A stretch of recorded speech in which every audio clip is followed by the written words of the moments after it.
አሰላሙ አለይኩም ረህመቱላሂ ወበረካቱ። ውድና የተከበራችሁ የቻናሌ ተከታታይ ቤተሰቦች ውድ ሀገሬ ልጆች እንደምን አላችሁ? እኔ ጋር አልሐምዱሊላህ። በያለንበት ዓለም ዳርቻ ሰላምን አንድነትን ያብዛለን። ደግሞ ሀቅን ለመፍረድ እንደው በዚች ምድር ላይ ቢስሚላህ። ዛሬስ ወላሂ ሱብሃነክ ያ ረቢ ምን ጉር ነው? ምን ጉር ነው? እንደው ኧረ ቢስሚላህ፣ ኧረ ቢስሚላህ። እኔ አንዳንድ ጊዜ የምሰማው ነገር እንደ ይሄ ሚዲያ ማለት ነው።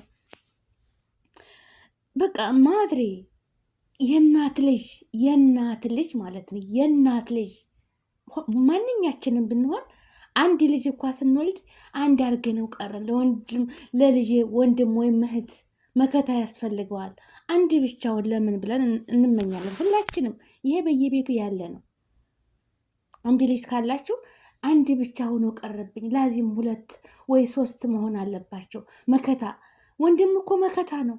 ግጭት ሊኖር ይችላል፣ ያለ መግባባት ሊኖር ይችላል፣ ስሜታዊ ሊሆን ይችላል። ሁላችንም ስናድግ እየተለቃቀስን ምግብ ስንበላ ከፊት ያትቁረስ በቃ ወዘተ ብዙ ነገሮች አሉ። አንድ አልጋ ላይ ስንተኛ አንድ ብርድ ልብስ ለብሰን እንደዚህ ብዙ ነገር ጠብ አለ ቤት ውስጥ ያኔ ማንኛውም በፍቅር የሚያድግ የለም። እየተጣለን እየታረቅን እንደዚህ ነው። ግን ይህን ያህል አሳልፎ ለባዳ መስጠት፣ አሳልፎ ወንድምን ማለት ነው። ለዛውም ታገር ቤት አምጥቷት ለሕክምና በስንት አሳክሟት መኪናውን 27,000 ድርሃም ሽጦ መኪናውን አሳክሟት መኪናውን ሽጦ። ታውቃላችሁ በስደት የምትኖሩ ማንኛውም የስደት ኑሮ እንትን ነው። እና ምን እንጃ ምን እንደምን እንጃ። ሀቢባ ቤት እኔ የሰማሁት ነገር እንደ ስሙት ለትንሹም ቢሆን ማለት ነው። እዚህ በሉ የነዋ መረጃ ስለሌለኝ እኔ እንደዚህ በሉ የነዋ መረጃ ስለሌለኝ እኔ እንደዚህ በሉልኝ ብዬ ነው እኔ ነኝ እንደዛ ያልኳቸው። ሀቡ ከተረዳሽን ተረጂን ለዛ ልውረድ ማለት ነው። እኔ ለማንኛውም ሁሉን ህዝብ ይቅርታ ለመጠየቅ ነው የመጣሁት። አንደኛ አሁን ያልኩትኝ ወንድሜ ላይ የውሸት የመሰከርኩትኝ የእናቴንም ቮይስ ኢሞ ላይ የላኩት ቤት እንዳልተገዛልኝ ወንድምሽም አንቺ ላይ ሊመሰክር ውሸት ሊመሰክርብሽ እኔ ቤት ቀጠሮ ሊመጣ እንደነበረ ግን ከመጣ የእሱን ጉድ እንደምታወቂ አንቺና ወንድምሽ ሌላኛው ወንድምሽ ያወራችሁበትን ቮይስ ከዛ ስራዬን ነው እኮ ማጣው እናጣ እኔን አውጥቶ እንደ ጣሌን አውጥቶ ይጣልቃ ምን ችግር አለው? እኔ ሴት ሆኜ አውጥቶ ጥሎኛል። አንተ ወንድ ምናምን ያልሽበት የላክሽልኝ ቮይስ አንቺ ብትደልችው እኔ ወደ ሌላ ስልኬ ፎርዋርድ አድርጌ ያስቀመጥኩት ያ ሁሉ መረጃ አለ። አሁን መተሽ እኛን እንደ ጅል ቆጥረሽ በአንድ ቀን ልዩነት መተሽ ውሸቴን ነው ትናንትና የመሰከርኩት ከምትይ ዝም ብለሽ በዛው ብጠፊ አይሻልሽም ነበር? ትናንትና የውሸት ይቅርታ ለመጠየቅ ነው ሀቡ ይቅርታ እያልሽ ነው። ቤተሰቦቼም ውሸታም ናቸው እያልሽ ነው። እና ሰማችሁት? ይች ልጅ እንግዲህ ይች ልጅ ማለት ነው ውሸት ከሌላ ሰው ጋር መሰለን። ይህን ልጅ በጣም እንግዲህ ፍቅር ዲዛይን ይባላል። ዱባይ ነው የሚኖረው። የልብሶች ዲዛይነር ነው። ይህ ልጅ እንግዲህ ታዋቂ ነው። ብዙ ነገር ይሰራል። እህቱ ማለት ነው ከሌላ ሰዎች ጋር ሆና እንደገና ደግሞ ከሚያፈቅራት ጓደኛው ጋር ከሌላ ልጅ ብቻ ስሙት።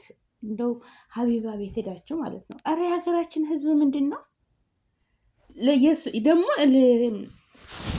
የልጅቱ የእሷ ጓደኛ ለዚህ ለወንድሟ መተት ልታሰራበት ማለት ነው። መተት ልብሱን አምጭልኝ እንደዚህ ብቻ ታሪኩን ትትሰሙት ራሳችሁ ነው የሚዞረው። እውነት እንደ አይነት ሰው አለ? እናንተ መተት የምትሰሩ ሰዎች ማለት ነው። ከሙስሊምም ከክርስቲያንም ሰውን ለማጃጃል መተት ሰርታችሁ ዝቅ ለማድረግ ለምታስቡ አላህ ለእናንተ ያደርግላችሁ። ፈጣሪ አዙሮ ለእናንተ የእጃችሁን ይስጣችሁ። የሰው ልጅ ሰርቶ እንዳይበላ ብኩን እንዲሆን በቃ ምንም ነገር እንዳያደርግ መተት የምታደርጉ ሰዎች በአኬራማ አላህ ይሰጣችኋል ጀዛችሁን። እዛች ቀብር ውስጥማ አላህ አይተዋችሁም፣ የእጃችሁን ታገኛላችሁ። ወላኪን በአዱንያ ላይ አላህ የስራችሁን ይስጣችሁ። በማገኘቱ ሰርቶ ለበላ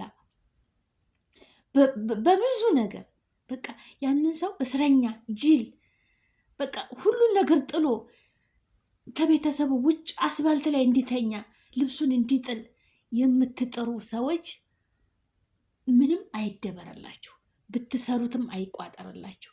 ብትኖሩትም አትኑሩ። እንደው ጀሰዳችሁ ሁሉ ይቃጠል። ቢስሚላህ ወላሂ በሰው ላይ መተት የምታደርጉ የውመል ቂያማማ አላህ አይለቃችሁም። ዛሬ ደግሞ በአዱንያ አላህ ይቻችሁን ይስጣችሁ። ለሰው የምትተበትቡ ለራሳችሁ ያርግላችሁ። ወላሂ እኔ ይሄንን ነው የምመኘው።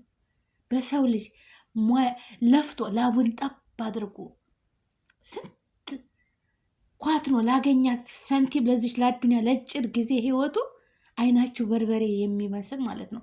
ልክ በርበሬ እንደነካው ቀይ የሚሆን በቃ ሁሉ ነገራቸው የሚያቃጥላቸው ማለት ነው። አላህ የስራችሁን ይሰጣቸዋል። ወላሂ እመኑኝ ማለት ነው። እመኑኝ። በማንኛውም ነገር ቢሆን የሰው ልጅ ለፍቶ እኮ ነው የሚያገኘው። ሰው እህት እንዴት ለወንድሟ ማለት ነው። ወንድም እኮ የት ወጣሽ የት ገባሽ ብሎ ቢቆጣጠርሽ በቃ በወንድምነቱ እኮ ነው። ታላቅ ወንድም እኮ እንዴት ነው ውሎሽ፣ እንዴት ነው ሂሳብሽ፣ ገንዘብሽ ያዢ፣ ማንንም አታናግሪ። እንዴ ልጁን እኮ ትተሰሙት ወላሂ ልጁ ይሄ ወንድሟ በቃ ልጅቷ ደግሞ አሁን ደግሞ ተመልሳ ተወነጀለችው በኋላ ህዝቡን ዋሽቻለሁ ይቅርታ ልላችሁ ነው የመጣሁት። ለወላሂ ኧረ ብስሚላ እንደው ምን አይነት ጊዜ ደረሰን። እንግዲህ አስቡት፣ መተት ልታሰራበት ጎንደር ወስዳ ተነጋግራ ልጁን የልጁን ልብስ ለሰው ልትልቅ ማለት ነው። ከዱባይ ወደ ሀገር ልካ በልብሱ መተት ልታሰራበት። ምን ጨካኝ ነሽ እንዴ! ያስር እንደዛ አንጋሎ ይረደኝ ወንድሜው አሳልፌ አልሰጠው። አሳልፌ ሙስታሂል። በየቤቱ ጭቅጭቅ ንትርክ ሊኖር ይችላል በሁሉ ነገር። ማንኛውም ቤተሰብ ጭቅጭቅ ንትርክ አለ፣ ያለ መግባባት አለ። እኔ ወንድሜን እንደዛ አድርጉልኝ ብዬ ላደርግ ወይ? ቢስሚላ እንደ ምን አይነት ጊዜ ደረስን ግን ወላሂ። እኔ ወንድሞቼ ማለት ነው ታላቅም ታናሽም ወታደርነት ሄደው ነበር። ሁልጊዜ እንዳለቀስኩ ታላቅ ወንድሜ ሲሄድ የዛ ጊዜ እንደውም ትንሽ ልጅ ነበርኩኝ። ወላሂ ወታደሮች እንደዚህ ጦርነት ሞተው ሳያዩ የኔ ወንድም በቲቪ ነው እኮ የማየው ጅል ይመስል ማለት ነው። ባይ እየረገፈ እንደዚህ አይኔ ሁሉ እንደዚህ መግለጥ እስከሚያቅተኝ ድረስ እሱ እየመሰለኝ። አረ ቢስሚላ እኔ እምባ እየተናነቀኝ ነው ወላሂ። ይሄኛው ባለፈው እንደዚህ ጦርነት እርስ በራሳችን መቀሌ ጋር ስንዋጋ ሲሄድ ወንድሜ ሌት ቀንን ባይ እንደረገፈ ታናሽ ወንድሜ በቃ ሁልጊዜ ይከየልብኛል። በልጅነታችን የምናደርገው በቃ ሁሉ ነገር ይከየልብኛል።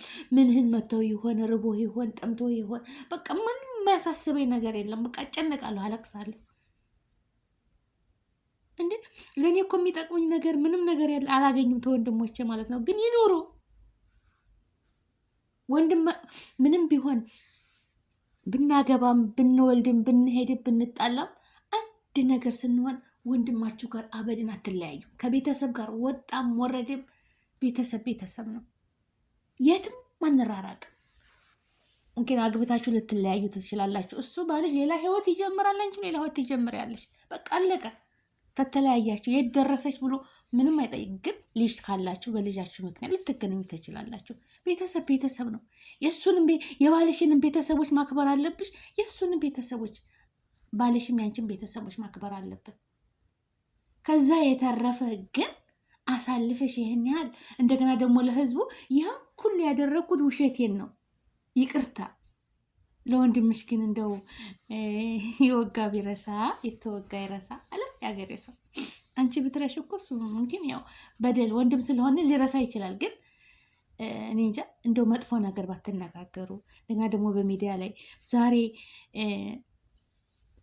1,000 ድርሃም የሚሰጥ ሰው የለም።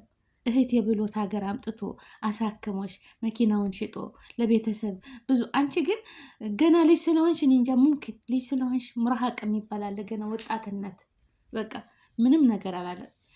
ለዛም ደግሞ አሳልፈሽ እኔ እንጃ ብቻ ሀቅ አላህ ያውጣልህ ወንድሜ።